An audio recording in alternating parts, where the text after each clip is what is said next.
So ಇವಾಗ ನಾವು ಇನ್ನೊಂದು ಲೈಫ್ ಪ್ರೊಸೆಸ್ ಸ್ಟಾರ್ಟ್ ಮಾಡ್ತೀವಿ, ಟ್ರಾನ್ಸ್ಪೋರ್ಟೇಷನ್. ಸೊ ಇವಾಗ ಟ್ರಾನ್ಸ್ಪೋರ್ಟೇಷನ್ ಅಂದ್ರೇನು? ಸೊ ಇವಾಗ ನೀವು ಸ್ಕೂಲ್ ಹೋಗ್ತೀರಾ, ಮನೆಯಿಂದ ಸ್ಕೂಲ್ ಹೋಗಬೇಕಾದ್ರೆ ಹೇಗೆ ಹೋಗ್ತೀರಾ? ಒಂದೇ ಬಸ್ಸಲ್ಲಿ ಹೋಗ್ತೀರಾ ಅಥವಾ ಕಾರ್, ಆಟೋ ಆ ಥರ ಏನಾದರೂ ಒಂದು ವೆಹಿಕಲಲ್ಲಿ ಹೋಗ್ತೀರಾ, ಅಂದರೆ ಒಂದು ಜಾಗದಿಂದ ಇನ್ನೊಂದು ಜಾಗಕ್ಕೆ ಹೋಗ್ತೀರಾ. ಸೊ ಇದನ್ನು ನಾವು ಟ್ರಾನ್ಸ್ಪೋರ್ಟೇಷನ್ ಅಂತ ಹೇಳ್ತೀವಿ. ಅದೇ ಥರ ನಮ್ಮ ಬಾಡಿಯಲ್ಲಿ ಇವಾಗ ನಾವು ಬೇರೆ ಬೇರೆ ಲೈಫ್ ಪ್ರೊಸೆಸ್ ಕಲ್ತಿದ್ದೀವಿ. Respiration, digestion. ಇವಾಗ ರೆಸ್ಪಿರೇಷನಲ್ಲಿ ಆಕ್ಸಿಜನ್ ಇರಲಿ ಅಥವಾ ಡೈಜೆಷನಲ್ಲಿ ನ್ಯೂಟ್ರಿಯೆಂಟ್ಸ್ ಇರಲಿ, ಅದು ಈಗ ನಂಗೆ ಇಲ್ಲಿ ಎನರ್ಜಿ ಬೇಕಂತ ಹೇಳಿದರೆ ಆ ನ್ಯೂಟ್ರಿಯೆಂಟ್ಸ್ ಇಲ್ಲಿ ಡೈಜೆಸ್ಟ್ ಆಗಿದ್ದರಿಂದ ಇಲ್ಲಿವರೆಗೆ ಹೋಗಬೇಕು. ಸೊ ಇಲ್ಲಿಂದ ಅದನ್ನು ಇಲ್ಲಿವರೆಗೆ ತೊಗೊಂಡು ಹೋಗೋದೇ ಟ್ರಾನ್ಸ್ಪೋರ್ಟೇಷನ್ ಅಂತ ಹೇಳ್ತೀವಿ. ಸೊ ನಮ್ಮ ಬಾಡಿಯಲ್ಲಿ ಹೇಗೆ ಟ್ರಾನ್ಸ್ಪೋರ್ಟೇಷನ್ ಆಗುತ್ತಂತ ನಾವು ನೋಡೋಣ. ಸೊ ನಮ್ಮ ಬಾಡಿಯಲ್ಲಿ ಈ ಟ್ರಾನ್ಸ್ಪೋರ್ಟೇಷನ್ ಅನ್ನೋದು ಅದಕ್ಕೆ ಮೇನ್ ಕಾರಣ ಯಾರಂದರೆ ಸರ್ಕ್ಯುಲೇಟರಿ ಸಿಸ್ಟಮ್. ಸೊ ಏನು ಟ್ರಾನ್ಸ್ಪೋರ್ಟ್ ಮಾಡುತ್ತೆ? ಫುಡ್ಡು, ಆಕ್ಸಿಜನ್, ಇದ್ರ ಜೊತೆ ವೇಸ್ಟ್ ಕೂಡ ಇರುತ್ತೆ ಬಾಡಿ, ಅದನ್ನು ಕೂಡ ಟ್ರಾನ್ಸ್ಪೋರ್ಟ್ ಮಾಡುತ್ತೆ. ಎಲ್ಲಿಂದ? ಬೇರೆ ಬೇರೆ ಬಾಡಿ ಪಾರ್ಟ್ಸಿಂದ. ಸೊ ಯಾರು ಟ್ರಾನ್ಸ್ಪೋರ್ಟ್ ಮಾಡ್ತಾರೆ? ಬ್ಲಡ್. ಸೊ ನಮ್ಮ ಬಾಡಿಯಲ್ಲಿ ಫುಲ್ ಬ್ಲಡ್ ಫ್ಲೋ ಆಗ್ತಾ ಇರುತ್ತೆ, ಸೊ ಅದು ಟ್ರಾನ್ಸ್ಪೋರ್ಟ್ ಮಾಡುತ್ತೆ. ಇವಾಗ ಬರೀ ಬ್ಲಡ್ ಅದಕ್ಕೆ ಕಾರಣವಾ? ಇಲ್ಲ. ಈಗ ಬ್ಲಡ್ ಫ್ಲೋ ಆಗಬೇಕಂದ್ರೆ ಅದಕ್ಕೆ ಸ್ವಲ್ಪ ಬೇರೆ ಆರ್ಗನ್ಸ್ ಬೇಕು. ಸೊ ಸರ್ಕ್ಯುಲೇಟರಿ ಸಿಸ್ಟಮಲ್ಲಿ ಏನಿದೆ? First heart, next arteries and veins, third one blood and lymph. So ಇದನ್ನು ಅರ್ಥ ಮಾಡಬೇಕಾದ್ರೆ ನಮ್ಮ ಮನೆಯದು ವಾಟರ್ ಸಿಸ್ಟಮ್ನ ಅರ್ಥ ಮಾಡ್ಕೊಳ್ಳೋಣ. ಸೊ ಇವಾಗ ನಮ್ಮ ಮನೇಲಿ ಬಾವಿ ಇರುತ್ತೆ. ಸೊ ಬಾವಿಯಲ್ಲಿ ಏನಿದೆ? ನೀರಿದೆ. ನಮಗೆ ಅದನ್ನು ಟ್ಯಾಂಕಿವರೆಗೂ ಕಳಿಸ್ಬೇಕು. ಸೊ ಈಗ ಬಾವಿಯಿಂದ ಟ್ಯಾಂಕಿವರೆಗೆ ನೀರು ಹೋಗಬೇಕಂದ್ರೆ ಅದು ಹಾಗೆ ಹೋಗುತ್ತಾ? ಇಲ್ಲ. ಏನು ಮಾಡ್ತೀವಿ ನಾವು? ಮೋಟ್ರ್ ಆನ್ ಮಾಡ್ತೀವಿ. ಮೋಟ್ರ್ ಏನು ಮಾಡುತ್ತೆ? ಅದನ್ನು ಪಂಪ್ ಮಾಡುತ್ತೆ, ಅಂದರೆ ಫೋರ್ಸ್ ಕೊಡುತ್ತೆ. ಸೊ ಆ ಫೋರ್ಸಿಂದ ನೀರು ಹೋಗುತ್ತೆ. ಸೊ ನಮ್ಮ ಬಾಡಿಯಲ್ಲಿ ಇಂಥ ಪಂಪಿಂಗ್ ಆರ್ಗನ್ ಅಂದರೆ ಹಾರ್ಟು. ಸೊ ಹಾರ್ಟು ಆ ಬ್ಲಡ್ಡನ್ನು ಪಂಪ್ ಮಾಡುತ್ತೆ. ಸೊ ನಮ್ಮ ಬಾಡಿಯಲ್ಲಿ ಫ್ಲೋ ಆಗ್ತಾ ಇರುತ್ತೆ. ನೆಕ್ಸ್ಟು ಇವಾಗ ನೀರು ಟ್ಯಾಂಕಿಯಲ್ಲಿ ಹೋಗಬೇಕಂದ್ರೆ ಮೋಟ್ರ್ ಪಂಪ್ ಮಾಡಿದ್ರೆ ಹಾರಾಡ್ಕೊಂಡು ಹೋಗುತ್ತಾ? ಇಲ್ಲ. ಏನಿದೆ? ಒಂದು ಪೈಪ್ ಇದೆ. ಸೊ ಅದೇ ಥರ ನಮ್ಮ ಬಾಡಿಯಲ್ಲಿ ಪೈಪ್ ಇರೋದನ್ನು ನಾವು ಹೇಳ್ತೀವಿ ಬ್ಲಡ್ ವೆಸಲ್ಸ್. ಈಗ ನಿಮ್ಮ ಮನೆಯಲ್ಲಿ 2 ಟೈಪಿದ್ದು ಪೈಪ್ ಇರ್ಬೋದು. ಅಂದರೆ ಒಂದು ಕ್ಲೀನ್ ವಾಟರ್ ಹೋಗೋಕ್ಕೆಲ್ಲ ಒಂದು ಪೈಪು, ಅದೇ ಸಿಂಕಿಂದೆಲ್ಲ ನೀರು ಹೋಗೋಕ್ಕೆ ಇನ್ನೊಂದು ಪೈಪ್. ಎರಡಕ್ಕೂ ಒಂದೇ ಪೈಪ್ ಇಟ್ಟರೆ ಆಗುತ್ತಾ? ಇಲ್ಲ, ಬೇರೆ ಬೇರೆ ಪೈಪ್ ಇದೆ. ಸೊ ಅದೇ ಥರ ನಮ್ಮ ಬಾಡಿಯಲ್ಲಿ ಕ್ಲೀನ್ ವಾಟರ್ ಅಂದರೆ ಆಕ್ಸಿಜನೇಟೆಡ್ ಬ್ಲಡ್, ಅದಕ್ಕೆ ಆರ್ಟರೀಸ್ ಅಂತ ಇರುತ್ತೆ. ಅದೇ ಡಿಆಕ್ಸಿಜನೇಟೆಡ್ ಬ್ಲಡ್ಗೆ ವೇನ್ಸ್ ಅಂತ ಇರುತ್ತೆ. ಸೊ ಅದೇ ಇವಾಗ ವಾಟರ್ ಟ್ರಾನ್ಸ್ಪೋರ್ಟ್ ಸಿಸ್ಟಮಲ್ಲಿ ಏನಿದೆ? ವಾಟರ್ ಟ್ರಾನ್ಸ್ಪೋರ್ಟ್ ಆಗ್ತಾ ಇದೆ. ಸೊ ಅದೇ ನಮ್ಮ ಬಾಡಿಯಲ್ಲಿ ನಾನು ಹೇಳ್ದಲ್ಲ ಏನು ಟ್ರಾನ್ಸ್ಪೋರ್ಟ್ ಆಗುತ್ತೆ? Blood and lymph. So circulatory medium ಅಂದರೆ ಯಾರು ಟ್ರಾನ್ಸ್ಪೋರ್ಟ್ ಮಾಡ್ತಾರೆ? Blood and lymph. ಸೊ ಇದು ನಮ್ಮದು ಸರ್ಕ್ಯುಲೇಟರಿ ಸಿಸ್ಟಮ್ದು ಓವರ್ವ್ಯೂ. ಇವಾಗ ನಾವು ಡೀಪಾಗಿ ಈಚ್ ಆರ್ಗನ್ ಏನು ಮಾಡುತ್ತೆ ಅಂತ ನೋಡೋಣ. ಸೊ ಇವಾಗ ಫಸ್ಟ್ ಆರ್ಗನ್ ಏನು? ಹಾರ್ಟ್. ಏನು ಹೇಳಿದೆ ನಾನು? ಹಾರ್ಟು ನಮ್ಮ ಬಾಡಿಯಲ್ಲಿ ಮೋಟ್ರ್ ಇದ್ದಾಗೆ, ಅಂದರೆ heart is a pumping organ made up of cardiac muscles. So ಈ ಕಾರ್ಡಿಯಾಕ್ ಮಸಲ್ ಅಂದರೆ ನಮ್ಮ ಬಾಡಿಯಲ್ಲಿ ಟೋಟಲ್ 3 ಟೈಪ್ಸ್ ಆಫ್ ಮಸಲ್ಸ್ ಇದೆ: ಸ್ಟ್ರೈಟೆಡ್, ಸ್ಮೂತ್ ಮತ್ತು ಕಾರ್ಡಿಯಾಕ್ ಮಸಲ್. ಈ ಕಾರ್ಡಿಯಾಕ್ ಮಸಲ್ ಸ್ಪೆಷಾಲಿಟಿ ಏನಂದರೆ ಇದು ಟಯರ್ಡ್ ಆಗೋದಿಲ್ಲ. ಇವಾಗ ನಾವು ಈ ಥರ ಎಕ್ಸಸೈಸ್ ಮಾಡಿದ್ರೆ ನಮ್ದು ಈ ಮಸಲ್ಸ್ ಎಲ್ಲ ಟಯರ್ಡ್ ಆಗ್ತಿದೆ, ಸ್ವಲ್ಪ ನೋವು ಥರ ಫೀಲ್ ಆಗ್ಬೋದು. ಬಟ್ ಈ ಕಾರ್ಡಿಯಾಕ್ ಮಸಲ್ 24/7 ಅಂದರೆ ಯಾವತ್ತೂ ಬೀಟ್ ಆಗ್ತಾನೆ ಇರೋದು. ಹಾರ್ಟ್ ನಿಂತರೆ ಡಮಾರ್. ಸೊ ಅದಕ್ಕೆ ಕಾರ್ಡಿಯಾಕ್ ಮಸಲ್ ಯಾವತ್ತೂ ನಿಲ್ಲೋದೇ ಇಲ್ಲ. ಮತ್ತು ನೆಕ್ಸ್ಟ್ ಏನು? ಈಗ ಹಾರ್ಟ್ ಎಷ್ಟು ದೊಡ್ಡದಿರುತ್ತೆ ಅಂತ ಕ್ವಶನು. ಹಾರ್ಟು ನಮ್ಮ ಲೆಫ್ಟ್ ಹ್ಯಾಂಡ್ ಇದೊಂದು ಫಿಸ್ಟ್ ಮಾಡಿದ್ರೆ ಎಷ್ಟು ದೊಡ್ಡದಿದೆ ಅಲ್ವಾ? ಸೊ ಅಷ್ಟು ದೊಡ್ಡದಿರುತ್ತೆ. ಮತ್ತು ಇಲ್ಲಿರುತ್ತೆ, ಸೆಂಟ್ರಲ್ಲಿರುತ್ತೆ. ಒಂಚೂರು ಲೆಫ್ಟಿಗೆ ಟಿಲ್ಟ್ ಆಗಿರುತ್ತೆ, ಅದಕ್ಕೆ ನಾವು ಹಾರ್ಟ್ ಲೆಫ್ಟ್ ಅಂತ ಹೇಳ್ತೀವಿ. ಬಟ್ ಇರೋದು ಅದು ಆ್ಯಕ್ಚುಲಿ ಸೆಂಟ್ರಲ್ಲೇ ಇದೆ ಆಲ್ಮೋಸ್ಟ್. ಓಕೆ. ಮತ್ತು ಇನ್ನೊಂದು ಏನಂದರೆ ಈ ಹಾರ್ಟಲ್ಲಿ 4 ಚೇಂಬರ್ಸ್ ಇದೆ. ಚೇಂಬರ್ಸ್ ಅಂದರೆ ಒಂದು ರೂಮ್ ಥರ. ಏನು? Right ಏಟ್ರಿಯಮ್, right ventricle, left ventricle, left ಏಟ್ರಿಯಮ್. So ಇದೇನು ಮಾಡುತ್ತಂದರೆ ನಮ್ಮ ಹಾರ್ಟಲ್ಲಿ ಆಕ್ಸಿಜನೇಟೆಡ್ ಮತ್ತು ಡಿಆಕ್ಸಿನೇಟೆಡ್ ಬ್ಲಡ್ ಎರಡೂ ಬರುತ್ತೆ. ಸೊ ಇದೆರಡು ಮಿಕ್ಸ್ ಆಗದೆ ಇದ್ದಾಗ ನೋಡುತ್ತೆ. ಮತ್ತೇನಂದರೆ ನಾವು ಹೇಳ್ತೀವಲ್ಲ ಹಾರ್ಟ್ ಯಾವತ್ತು ಲಬ್ ಡಬ್ ಅಂತ. ಸೊ ಹಾರ್ಟ್ ಬೀಟ್ ಆಗ್ತಾ ಇರುತ್ತೆ. ಸೊ ಈ ಹಾರ್ಟ್ ಬೀಟ್ ಆಗೋದು ಕಾಂಟ್ರಾಕ್ಷನ್ ಮತ್ತು ರಿಲ್ಯಾಕ್ಸೇಷನಿಂದ ಇಡೀ ಬಾಡಿಯಲ್ಲಿ ಬ್ಲಡ್ ಫ್ಲೋ ಆಗ್ತಾ ಇರುತ್ತೆ. ಸೊ ಇವಾಗ ನೀವು ಎಕ್ಸಾಕ್ಟ್ಲಿ ಹಾರ್ಟಲ್ಲಿ ಹೇಗೆ ಬ್ಲಡ್ ಫ್ಲೋ ಆಗುತ್ತೆ, ಹೇಗೆ ಪಂಪ್ ಆಗುತ್ತೆ ಅಂತ ನೋಡೋಣ. ಸೊ ನಾನು ನಿಮಗೆ ಲಬ್ ಡಬ್ ಅಂತ ಹೇಳಿದೆ. ಸೊ ಇದು ಲಬ್ ಡಬ್ ಅಂದ್ರೇನು? ಸೊ ಇವಾಗ ನೀವು ಇಲ್ಲಿ ಹಾರ್ಟಲ್ಲಿ ಈ ಥರ ಹೋಗೋರ ಕೈ ಇಟ್ಟು ಫೀಲ್ ಮಾಡಿ, ನಿಮಗೆ ಲಬ್ ಡಬ್ ಅಂತ ಕೇಳಿಸ್ತಾ ಇರುತ್ತೆ. ಸೊ ಇದೇನು? ಒಂದು ಲಬ್ ಡಬ್ ಅಂದರೆ ಒಂದು ಕಾರ್ಡಿಯಾಕ್ ಸೈಕಲ್ ಅಂತ ಹೇಳ್ತೀವಿ. ಸೊ ಈ ಒಂದು ಕಾರ್ಡಿಯಾಕ್ ಸೈಕಲಲ್ಲಿ ಏನಾಗುತ್ತೆ ಅಂತ ನೋಡೋಣ. ಸೊ ನಾವು ರೆಸ್ಪಿರೇಷನಲ್ಲಿ ಕಲ್ತಿದ್ದೀವಿ. ರೆಸ್ಪಿರೇಷನಲ್ಲಿ ಏನಾಗುತ್ತೆ? ಆಕ್ಸಿಜನ್ ಲಂಗ್ಸ್ ಹತ್ರ ಬರುತ್ತೆ ಮತ್ತು ಅದು ಬ್ಲಡ್ಡು ಆಕ್ಸಿಜನೇಟೆಡ್ ಆಗುತ್ತೆ. ಸೊ ಇವಾಗ ಈ ಆಕ್ಸಿಜನೇಟೆಡ್ ಬ್ಲಡ್ಡು ಫುಲ್ ಬಾಡಿಗೆ ರೀಚ್ ಆಗಬೇಕು. ಸೊ ಫುಲ್ ಬಾಡಿಗೆ ರೀಚ್ ಆಗಬೇಕಂದ್ರೆ ಏನು? ಪಂಪ್ ಆಗಬೇಕು.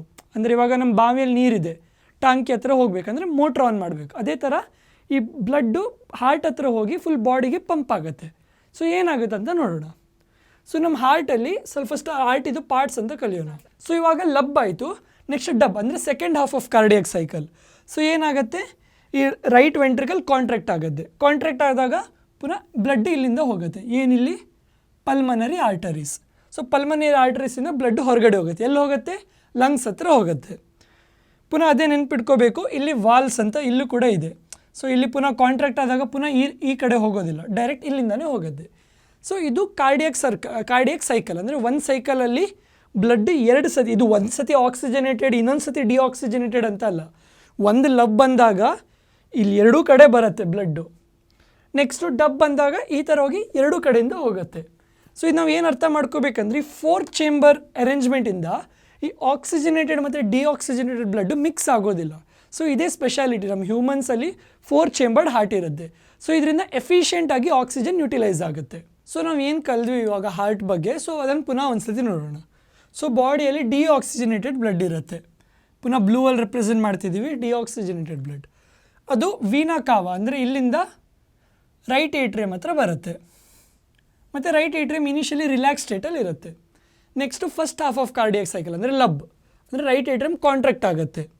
ಸೊ ರೈಟ್ ಏಟ್ರಿಯಮ್ ಕಾಂಟ್ರಾಕ್ಟ್ ಆದಾಗ ಬ್ಲಡ್ಡು ಇಲ್ಲಿ ರೈಟ್ ವೆಂಟ್ರಿಕಲ್ ಹತ್ರ ಬರುತ್ತೆ ಇಲ್ಲಿ.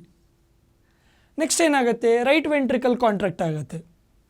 ಇಲ್ಲಿ ರೈಟ್ ವೆಂಟ್ರಿಕಲ್ ಕಾಂಟ್ರಾಕ್ಟ್ ಆದಾಗ ಈ ಬ್ಲಡ್ಡು ಇಲ್ಲಿಂದ ಹೋಗುತ್ತೆ ಎಲ್ಲಿಗೆ? ಲಂಗ್ಸ್ಗೆ, ಥ್ರೂ ಪಲ್ಮನರಿ ಆರ್ಟರೀಸ್. ಸೊ ಇಲ್ಲಿಂದ ಲಂಗ್ಸ್ ಹತ್ರ ಹೋಗುತ್ತೆ. ಸೊ ಇವಾಗ ಆಕ್ಸಿಜನೇಟೆಡ್ ಬ್ಲಡ್ ಬಗ್ಗೆ ನೋಡೋಣ. ಸೊ ಇವಾಗ ಡಿಆಕ್ಸಿಜನೇಟೆಡ್ ಬ್ಲಡ್ ಇದು first half of cardiac cycle ಅಂದರೆ ಲಬ್ ಆಯಿತು. ಅದೇ ಟೈಮ್ಗೆ ಲಂಗ್ಸಿಂದ ಆಕ್ಸಿಜನೇಟೆಡ್ ಬ್ಲಡ್ ಕೂಡ ಬರುತ್ತೆ. ಸೊ ಏನಿದೆ? Oxygenated blood. ಸೊ ಅದು ಇಲ್ಲಿ ಲೆಫ್ಟ್ ಏಟ್ರಿಯಮ್ ಹತ್ರ ಬಂತು. ಲೆಫ್ಟ್ ಏಟ್ರಿಯಮ್ ರಿಲ್ಯಾಕ್ಸ್ಡ್ ಇರುತ್ತೆ, ಕಾಂಟ್ರಾಕ್ಟ್ ಅಂದರೆ ಲಬ್ ಆಯಿತು. ಸೊ ಅದಾದಾಗ ಲೆಫ್ಟ್ ಏಟ್ರಿಯಮ್ ಕಾಂಟ್ರಾಕ್ಟ್ ಆದಾಗ ಲೆಫ್ಟ್ ವೆಂಟ್ರಿಕಲ್ ಹತ್ರ ಬಂತು ಇಲ್ಲಿ. Next half of cardiac cycle ಏನಾಗುತ್ತೆ? ಡಬ್ ಅಂದರೆ ವೆಂಟ್ರಿಕಲ್ ಕಾಂಟ್ರಾಕ್ಟ್ ಆಗುತ್ತೆ. ಸೊ ವೆಂಟ್ರಿಕಲ್ ಕಾಂಟ್ರಾಕ್ಟ್ ಆದಾಗ ಫುಲ್ ಬಾಡಿ ಪಾರ್ಟ್ಸ್ಗೆ ಹೋಗುತ್ತೆ, ಥ್ರೂ ಅಯೋಟಾ ಇಲ್ಲಿ ಫುಲ್ ಬಾಡಿ ಪಾರ್ಟ್ಸ್ಗೆ ಹೋಗುತ್ತೆ. ಪುನಃ ನೆನ್ಪಿಟ್ಕೊಳ್ಳಿ, ಇದು 2 ಸಪ್ರೇಟ್ ಆಗೋದಂತ ಅಲ್ಲ, ಒಂದೇ ಟೈಮ್. ಅಂದರೆ ಲಬ್ ಬಂದಾಗ ಇಲ್ಲಿ ರೈಟ್ ಏಟ್ರಿಯಮಲ್ಲಿ ಡಿಆಕ್ಸಿಜನೇಟೆಡ್ ಬ್ಲಡ್ ಕೂಡ ಬರುತ್ತೆ, ಅದೇ ಲೆಫ್ಟ್ ಏಟ್ರಿಯಮಲ್ಲಿ ಆಕ್ಸಿಜನೇಟೆಡ್ ಬ್ಲಡ್ ಕೂಡ ಬರುತ್ತೆ. ನೆಕ್ಸ್ಟ್ ಅದೇ 2 ಒಂದು ಸತಿ ಕಾಂಟ್ರಾಕ್ಟ್ ಆದಾಗ 2 ಇಲ್ಲಿ ಡೌನ್ಗೆ ಹೋಗುತ್ತೆ. So second half of cardiac ಸೈಕಲಲ್ಲಿ ಇಲ್ಲಿ ರೈಟ್ ವೆಂಟ್ರಿಕಲಿಂದ ಹೊರಗಡೆ ಹೋಗುತ್ತೆ. ಸೊ ಅದೇ second half of cardiac cycle same ಟೈಮ್ಗೆ ಲೆಫ್ಟ್ ವೆಂಟ್ರಿಕಲಿಂದ ಕೂಡ ಬ್ಲಡ್ ಹೊರಗಡೆ ಹೋಗುತ್ತೆ. ಸೊ ಇವಾಗ ನೀವು ನೋಟಿಸ್ ಮಾಡಿದ್ರೆ ಒಂದು ಲಬ್ ಡಬ್ ಅಂದರೆ ಒಂದು ಕಾರ್ಡಿಯಾಕ್ ಸೈಕಲಲ್ಲಿ ಬ್ಲಡ್ಡು 2 ಸತಿ ಬಂದು ಹೋಗ್ತಿದೆ. ಈ ಕಡೆಯಿಂದ ಒಂದು ಸತಿ ಬರುತ್ತೆ, ಇಲ್ಲಿ ಕೂಡ ಹೋಗುತ್ತೆ. ಸೊ ಇದನ್ನು ನಾವು ಡಬಲ್ ಸರ್ಕ್ಯುಲೇಷನ್ ಅಂತ ಹೇಳ್ತೀವಿ. ಅಂದರೆ ಹ್ಯೂಮನ್ಸ್ ಹಾರ್ಟು 4 ಚೇಂಬರ್ ಅರೇಂಜ್ಮೆಂಟ್ ಇರೋ ಕಾರಣ ಡಬಲ್ ಸರ್ಕ್ಯುಲೇಷನ್ ಅಂತ ಹೇಳ್ತೀವಿ. ಸೊ ಇವಾಗ ನಾವು ನೋಟಿಸ್ ಮಾಡಿದ್ವಿ 4 ಚೇಂಬರ್ ಇತ್ತು. ಅದರಲ್ಲಿ first left ಏಟ್ರಿಯಮ್ left ventricle, next right ಏಟ್ರಿಯಮ್ right ventricle. So ಈಗ ಏಟ್ರಿಯಮ್ ಏನಿದೆ ಅಲ್ವ ಅದ್ರದ್ದು ಕೆಲಸ ಏನು? ವೆಂಟ್ರಿಕಲಲ್ಲಿ ಬ್ಲಡ್ ಪಂಪ್ ಮಾಡೋದು. ಅದೇ ವೆಂಟ್ರಿಕಲ್ ಇದೇನು ರೆಸ್ಪಾನ್ಸಿಬಲ್? ಫುಲ್ಲು ಬಾಡಿಗೆ ಪಂಪ್ ಮಾಡಬೇಕು. ಸೊ ಅದಕ್ಕೆ ನಾನು ಅದೇ ಹೇಳಿದ್ನಲ್ಲ, ವೆಂಟ್ರಿಕಲಲ್ಲಿ ಥಿಕ್ಕರ್ ಮಸ್ಕ್ಯುಲರ್ ವಾಲ್ಸ್ ಇರುತ್ತೆ. ಸೊ ಇನ್ನೊಂದು ಹೇಳಿದೆ ವ್ಯಾಲ್ಸ್ ಅಂತ. ಸೊ ಏಟ್ರಿಯಮಿಂದ ವೆಂಟ್ರಿಕಲಲ್ಲಿ ಬಂದಾಗ ಯಾವಾಗ ವೆಂಟ್ರಿಕಲ್ ಪಂಪ್ ಆಗುತ್ತೆ ಪುನಃ ಏಟ್ರಿಯಮ್ಗೆ ಹೋಗೋದಿಲ್ಲ ಅದು. ಏಕೆ? ವ್ಯಾಲ್ಸ್ ಅಂದರೆ ಒನ್ ವೇ ಅದಕ್ಕೆ ನಾವು ವ್ಯಾಲ್ಸ್ ಅಂತ ಹೇಳ್ತೀವಿ. ಅದೇನು ಮಾಡುತ್ತೆ? It ensures blood does not flow backwards. So ಇವಾಗ ಈ 4 ಚೇಂಬರ್ ಹಾರ್ಟ್ ಸ್ಟ್ರಕ್ಚರ್ ಏನಿದೆ ಅಲ್ವಾ, ಸೊ ಅದು ಎಫಿಷಿಯೆಂಟಾಗಿ ಇದೆ. ಅಂದರೆ ಆಕ್ಸಿಜನೇಟೆಡ್ ಮತ್ತು ಡಿಆಕ್ಸಿಜನೇಟೆಡ್ ಬ್ಲಡ್ ಮಿಕ್ಸ್ ಆಗೋದಿಲ್ಲ. ಮತ್ತು ಹ್ಯೂಮನ್ಸಲ್ಲಿ ಎಲ್ಲಿ ನಮಗೆ ಎನರ್ಜಿ ರಿಕ್ವೈರ್ಮೆಂಟ್ ಜಾಸ್ತಿ ಇದೆ, ಸೊ ಇದು ಎಫಿಷಿಯೆಂಟಾಗಿ ಎನರ್ಜಿ ಕೊಡುತ್ತೆ. ಮತ್ತು ಈ ಎನರ್ಜಿ ನಾವು ಬಾಡಿ ಟೆಂಪ್ರೇಚರ್ ಮೇಂಟೈನ್ ಮಾಡೋಕ್ಕೆ ಯೂಸ್ ಮಾಡ್ತೀವಿ. ಬಟ್ ಆಂಫಿವಿಯನ್ಸ್ ಮತ್ತು ರೆಪ್ಟೈಲ್ಸ್ ಏನಿರುತ್ತಲ್ವ ಅವ್ರದ್ದು ಬಾಡಿ ಟೆಂಪ್ರೇಚರ್ ಹೊರಗಡೆ ಎನ್ವೈರ್ಮೆಂಟ್ ಟೆಂಪ್ರೇಚರ್ ಮೇಲೆ ಡಿಪೆಂಡ್ ಆಗುತ್ತೆ. ಸೊ ಅವರು ಸ್ವಲ್ಪ ಇದು ಆಕ್ಸಿಜನೇಟೆಡ್ ಮತ್ತು ಡಿಆಕ್ಸಿಜನೇಟೆಡ್ ಬ್ಲಡ್ ಇದೆಯಲ್ಲ ಅದರದ್ದು mixing they can afford. So ಅವ್ರದ್ರಲ್ಲಿ 3 ಚೇಂಬರ್ಡ್ ಹಾರ್ಟ್ ಇರುತ್ತೆ. ಫಿಶಲ್ಲಿ ಇನ್ನೂ ಕೂಡ ಸಿಂಪಲ್ 2 ಚೇಂಬರ್ಡ್ ಹಾರ್ಟ್. ಅಲ್ಲಿ ಗಿಲ್ಸಲ್ಲಿ ಏನೋ ಬ್ಲಡ್ ಇದೆಯಲ್ಲ ಅದು ಆಕ್ಸಿಜನೇಟೆಡ್ ಆಗಿ ಫುಲ್ ಬಾಡಿಗೆ ಪಾಸ್ ಮಾಡುತ್ತೆ. ಬಟ್ ಅದೇ ನಮ್ಮದು ಹಾರ್ಟಲ್ಲಿ ನಾವು ಹೇಳಿದ್ವಲ್ಲ, ನಾನು ಆವಾಗಲೇ ಹೇಳಿದೆ ಒಂದು ಲಬ್ ಡಬ್ ಅಂದರೆ ಒಂದು ಕಾರ್ಡಿಯಾಕ್ ಸೈಕಲಲ್ಲಿ ಬ್ಲಡ್ 2 ಸತಿ ಬಂದು ಹೋಗ್ತಿದೆ, ಇಲ್ಲಿ ಲೆಫ್ಟ್ ಸೈಡಲ್ಲಿ ಮತ್ತು ರೈಟ್ ಸೈಡಲ್ಲಿ 2 ಕೂಡ. ಸೊ ಇದನ್ನು ನಾವು ಡಬಲ್ ಸರ್ಕ್ಯುಲೇಷನ್ ಅಂತ ಹೇಳ್ತೀವಿ. So humans have double circulation in their heart. So ಇವಾಗ ಈ ಮೂಮೆಂಟಲ್ಲಿ ನೀವು ವಿಡಿಯೋ ಪಾಸ್ ಮಾಡಿ ಮತ್ತು ನಾವು ಏನೆಲ್ಲ ಕಲ್ದ್ವಿ ಇವಾಗ ಹಾರ್ಟ್ ಇದು ಬ್ಲಡ್ ಪಂಪಿಂಗ್ ಡಬಲ್ ಸರ್ಕ್ಯುಲೇಷನ್ ಏನು ಕಲ್ದಿವಲ್ಲ ಅದನ್ನು ನೀವು ಹಾರ್ಟ್ ಡಯಾಗ್ರಾಮ್ ಡ್ರಾ ಮಾಡಿಕೊಂಡು ನೀವೇ ಒಂದು ಸತಿ ಲೇಬಲ್ ಮಾಡೋಕ್ಕೆ ಟ್ರೈ ಮಾಡಿ. ಲೇಬಲ್ ಅಂದರೆ ಹೇಗೆ ಹಾರ್ಟ್ ಅಲ್ಲಿ ಬ್ಲಡ್ ಫ್ಲೋ ಆಗುತ್ತೆ ಅಂತ ಟ್ರೈ ಮಾಡಿ. ಸೊ ಇವಾಗ ನೀವು ಡ್ರಾಯಿಂಗ್ ಮಾಡಿದ್ದೀರಂತ ಅನ್ಸ್ಕೊತೀನಿ. ಸೊ ಇವಾಗ ನಾವು ವೆರಿಫೈ ಮಾಡಿ ನಾವು ಏನು ನ್ಯೂ ಡಬಲ್ ಸರ್ಕ್ಯುಲೇಷನ್ ಫ್ಲೋ ಮಾಡಿದ್ದೀರಾ ಮತ್ತು ನಾನೇನು ಪುನಃ ಮಾಡ್ತೀನಿ, ಪುನಃ ಒಂದು ಸತಿ ವೆರಿಫೈ ಮಾಡಿ.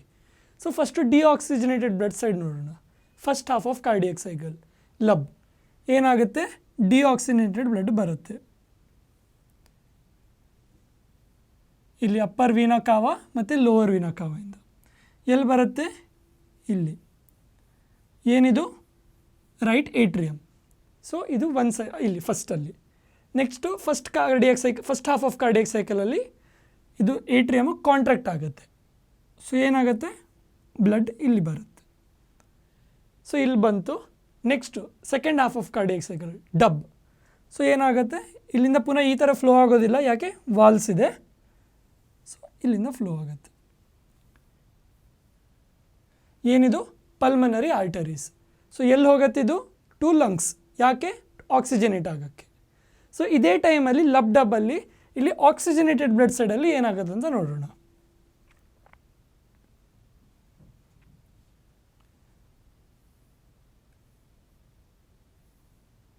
ಸೊ ಆಕ್ಸಿಜನೇಟೆಡ್ ಬ್ಲಡ್ ಇಲ್ಲಿ ಲೆಫ್ಟು ಏಟ್ರಿಯಮಲ್ಲಿ ಬರುತ್ತೆ ಥ್ರೂ ಪಲ್ಮನರಿ ವೇನ್ಸ್. ಸೊ ಲಬ್ ಆದಾಗ ಕಾಂಟ್ರಾಕ್ಟ್ ಆಗುತ್ತೆ ಏಟ್ರಿಯಮು, ಇಲ್ಲಿ ವೆಂಟ್ರಿಕಲಲ್ಲಿ ಬರುತ್ತೆ. ಸೊ ವೆಂಟ್ರಿಕಲಲ್ಲಿ ಪುನಃ ಹೇಳಿದೆ ಥಿಕ್ ಮಸಲ್ ಇರುತ್ತೆ, ಫುಲ್ ಬಾಡಿಗೆ ಪಂಪ್ ಆಗಬೇಕು. ಸೊ ಅಲ್ಲಿ next second half of cardiac cycle dub ಅಂದಾಗ ಇದು ಕಾಂಟ್ರಾಕ್ಟ್ ಆಗುತ್ತೆ. ಸೊ ಇಲ್ಲಿಂದ ಹೋಗುತ್ತೆ. ಸೊ ಇಲ್ಲಿ ಥ್ರೂ ಅಯೋಟಾ ಫುಲ್ ಬಾಡಿ ಹೋಗುತ್ತೆ. ಸೊ ಇದು ಡಬಲ್ ಸರ್ಕ್ಯುಲೇಷನ್, ಅಂದರೆ ಫುಲ್ ಒಂದು ಲಬ್ ಡಬ್ಬಲ್ಲಿ ಆಕ್ಸಿಜನೇಟೆಡ್ ಬ್ಲಡ್ ಇಲ್ಲಿಂದ ಬಂದು ಈ ಥರ ಹೋಯಿತು, ಡಿಆಕ್ಸಿಜನೇಟೆಡ್ ಬ್ಲಡ್ ಕೂಡ ಹಾರ್ಟಿಂದ ಬಂದು ಫುಲ್ ಲಂಗ್ಸ್ ಹತ್ರ ಹೋಗುತ್ತೆ. So this is about heart pumping. So ಇದು ವಿತ್ ಲೇಬ್ಲಿಂಗ್. ಸೊ ಎಕ್ಸಾಮಲ್ಲಿ ನೀವು ಈ ಡಯಾಗ್ರಾಮ್ ಕೂಡ ಕರೆಕ್ಟಾಗಿ ಅರ್ಥ ಮಾಡ್ಕೋಬೇಕು, ಲೇಬ್ಲಿಂಗ್ ಕೂಡ ಕರೆಕ್ಟಾಗಿ ನೆನಪಿಟ್ಕೊಂಡು ಫ್ಲೋನ ಕರೆಕ್ಟಾಗಿ ಅರ್ಥ ಮಾಡ್ಕೊಂಡು ಡ್ರಾ ಮಾಡಬೇಕು.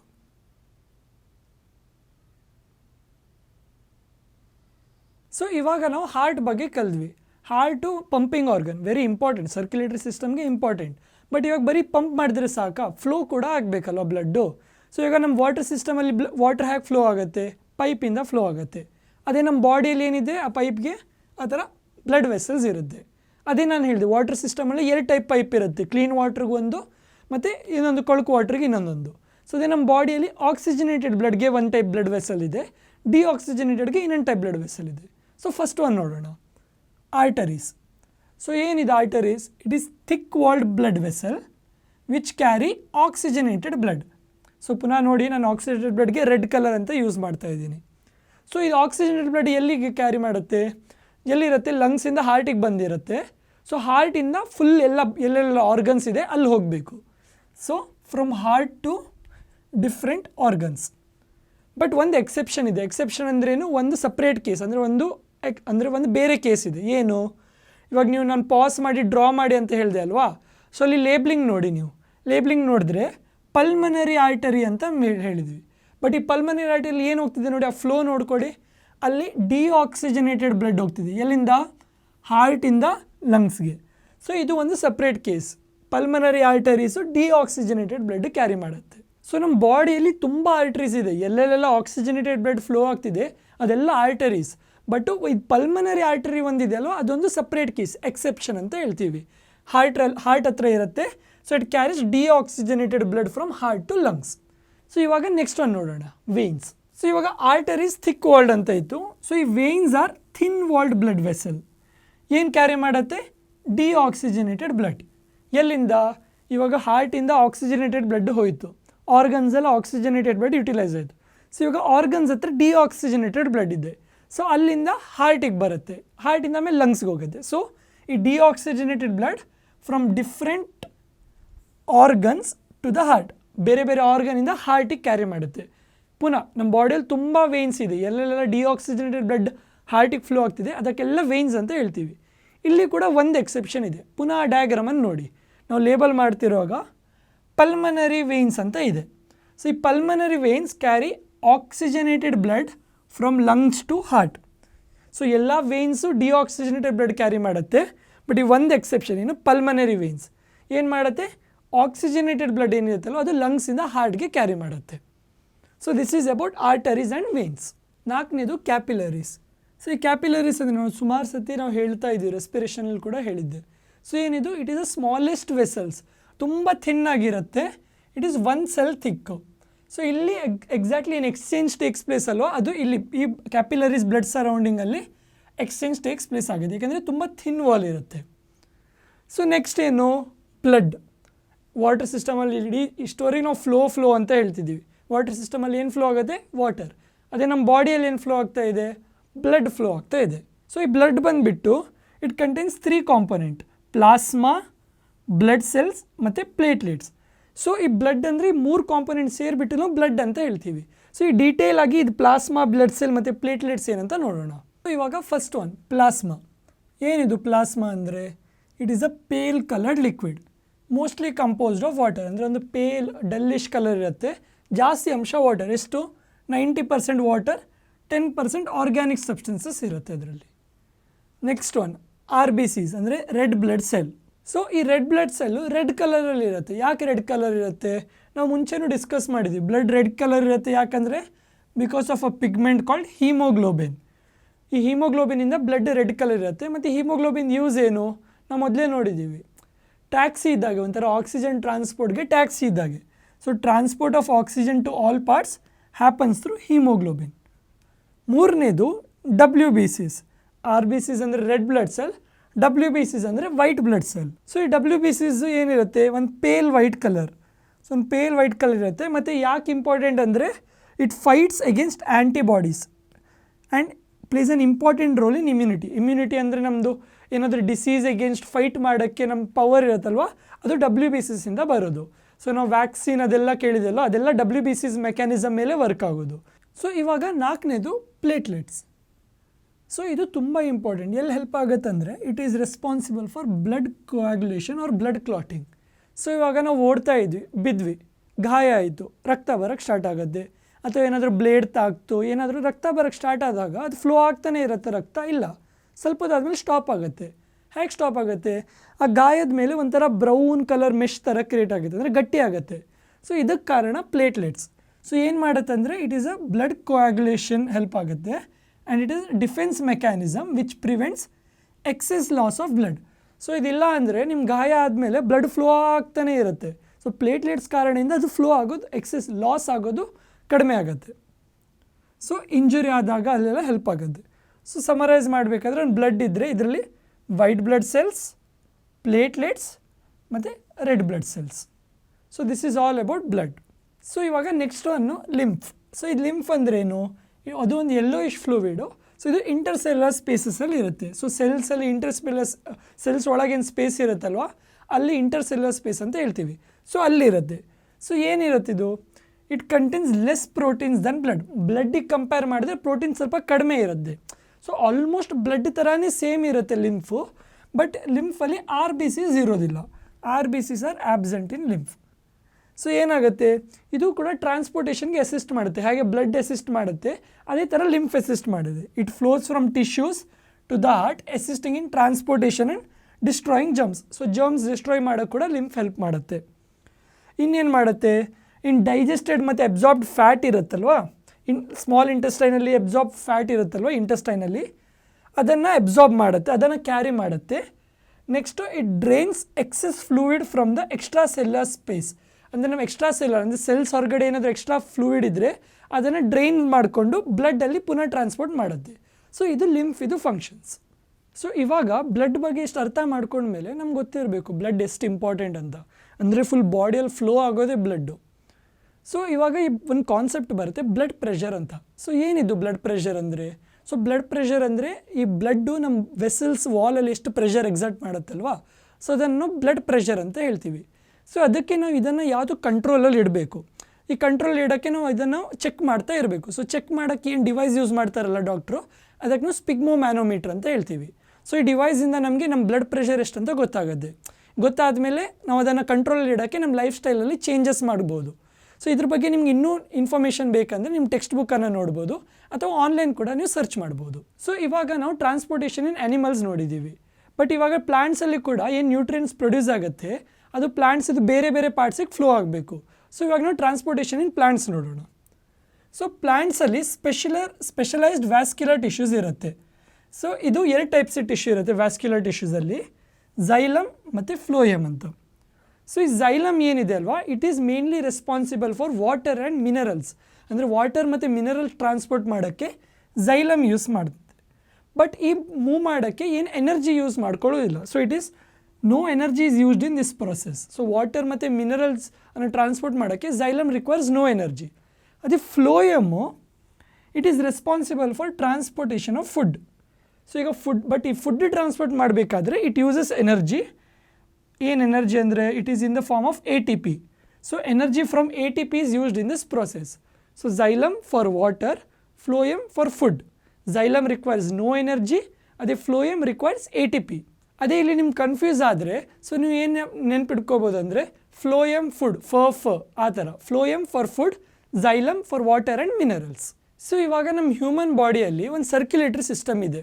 ಅಂದರೆ ಫುಲ್ ಎಲ್ಲ ಕಡೆ ರೀಚ್ ಆಗಬೇಕಂದ್ರೆ ಬ್ಲಡ್ಡು ಅಥವಾ ವೆಸಲ್ಸ್ ಎಲ್ಲ ಕಡೆ ಮಿನರಲ್ಸ್ ರೀಚ್ ಮಾಡುತ್ತೆ. ಬಟ್ ಈ ಪ್ಲ್ಯಾಂಟಲ್ಲಿ ಏನು ಝೈಲಮ್ ಟಿಶ್ಯೂ ಇದೆ ಅಲ್ವಾ, ಸೊ ಇದು ರೂಟ್ಸು, ಸ್ಟೆಮ್ಸ್ ಮತ್ತು ಲೀವ್ಸ್, ಇದು ವೆಸಲ್ಸ್ ಆ್ಯಂಡ್ ಟ್ರಿಕಿಡ್ಸು ಅದು ಇಂಟರ್ ಕನೆಕ್ಟ್ ಆಗಿರುತ್ತೆ. ಅಂದರೆ ಪೈಪ್ ಥರ ಇಂಟರ್ ಕನೆಕ್ಟ್ ಆಗಿಟ್ಕೊಂಡು ಒಂದು ಕಂಟಿನ್ಯೂಸ್ ಸಿಸ್ಟಮ್ ಇರುತ್ತೆ. So this is enough for ಎಲ್ಲ ಪ್ಲ್ಯಾಂಟ್ ಇದು ಪಾರ್ಟ್ಸ್ಗೆ ವಾಟರ್ ರೀಚ್ ಆಗೋಕ್ಕೆ. ಸೊ ಇಷ್ಟು ಸಾಕಾಗುತ್ತೆ, ಎಲ್ಲ ಪಾರ್ಟ್ಸ್ಗೂ ಈ ಇಂಟರ್ ಕನೆಕ್ಟೆಡ್ ಸಿಸ್ಟಮಿಂದ ರೀಚ್ ಆಗುತ್ತೆ. ಬಟ್ ಇವಾಗ ಈ ರೂಟ್ಸಲ್ಲಿ ವಾಟರ್ ಬರುತ್ತೆ ಹೇಗೆ ಅಂತ ನೋಡೋಣ. ಸೊ ಈ ರೂಟ್ ಜೊತೆ ಏನು ಸಾಯಿಲ್ ಕಾಂಟ್ಯಾಕ್ಟಲ್ಲಿ ಇರುತ್ತಲ್ವ, ಅದು ಆ್ಯಕ್ಟಿವ್ಲಿ ಅಯಾನ್ಸನ್ನು ತಗೊಳುತ್ತೆ. ಸೊ ಅಯಾನ್ಸ್ ಅಂದರೆ ಏನು, ಸೋಡಿಯಂ ಅಯಾನ್ಸ್, ಕ್ಯಾಲ್ಶಿಯಂ ಅಯಾನ್, ಆ ಥರ ಅಯಾನ್ಸನ್ನು ತಗೊಳುತ್ತೆ.